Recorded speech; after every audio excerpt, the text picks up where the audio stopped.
95% of our life is coming from the programs of life, how to live life that we get in the first 7 years of life.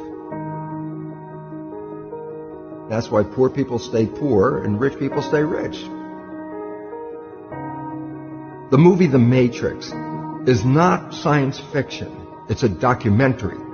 Every human, and this is a fact, every human first 7 years is download a hypnosis. The brain of a child under 7 is in a lower vibrational frequency. When you put wires on a person's head, you read electroencephalograph, reading brain activity. A child below 7 has a lower vibration than consciousness. It's called theta.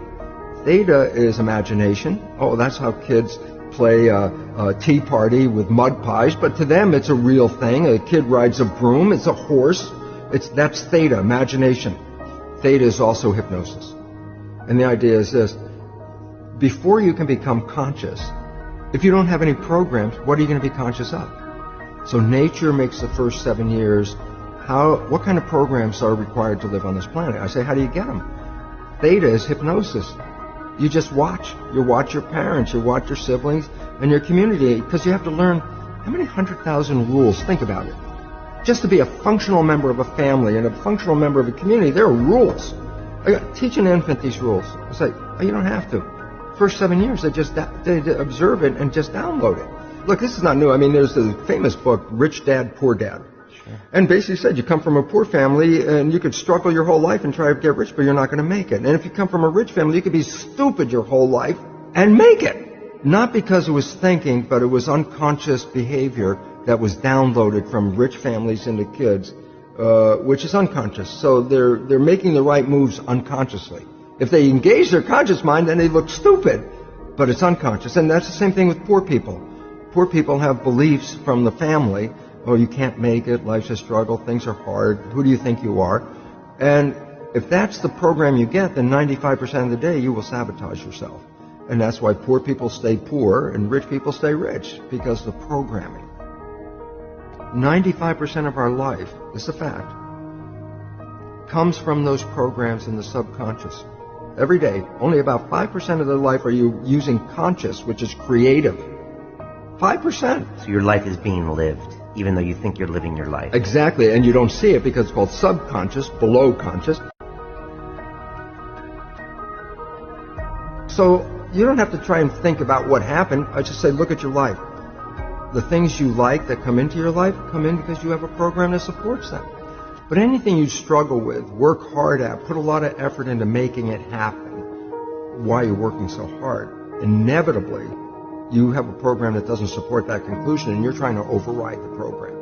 So you don't need to do a lot of shrink and psychology stuff. You just look at your life and say, where am I struggling? Because wherever you're struggling, inevitably it's a program in your subconscious that does not support that destination you've been looking for. The conscious mind is creative and can learn in any number of ways. Read a self-help book, go to a lecture, listen to this program, and conscious mind's going to get some awareness. And I go, yeah, but subconscious mind doesn't learn that way. I go, right, it doesn't. Subconscious mind learns in two fundamental ways naturally. Hypnosis, which is the first 7 years. And after age 7, how do you put new programs in? Repetition. Practice. You want to drive a car, you didn't learn how by just getting in the seat and put the key in. You had to practice driving the car. You want to learn the alphabet. How many times did you go from A to Z? Try to go to A to Z before you can complete it. And once you've completed it, you didn't have to go back and do it again. So 2 phases. You want to train the subconscious mind. Hypnosis. Repetition. I like the last one because there's a new phrase that's bandied about called fake it till you make it. Meaning, if you're not a happy person, I say, you want to be a happy person? Then repeat all the time, I'm happy, I'm happy. I say, well, you don't look happy or anything. I say, no, who am I talking to? By repetition, I'm talking to subconscious. If subconscious gets, I am happy, and 95% of your life comes from that subconscious, there will be a point once the subconscious got, I am happy, you don't have to say it again. Okay. It'll be automatic. And that's why we see people do affirmations and gratitude journals and stuff, because if you do that daily... It's repetitive. That's the secret part. Putting a sticky note on the refrigerator is more like a suggestion, but it's not a repetition. So it doesn't work very well. But you have to do, repetition is a habit. It's making habit. So you got to do something religiously in the sense of repeating it to make it work.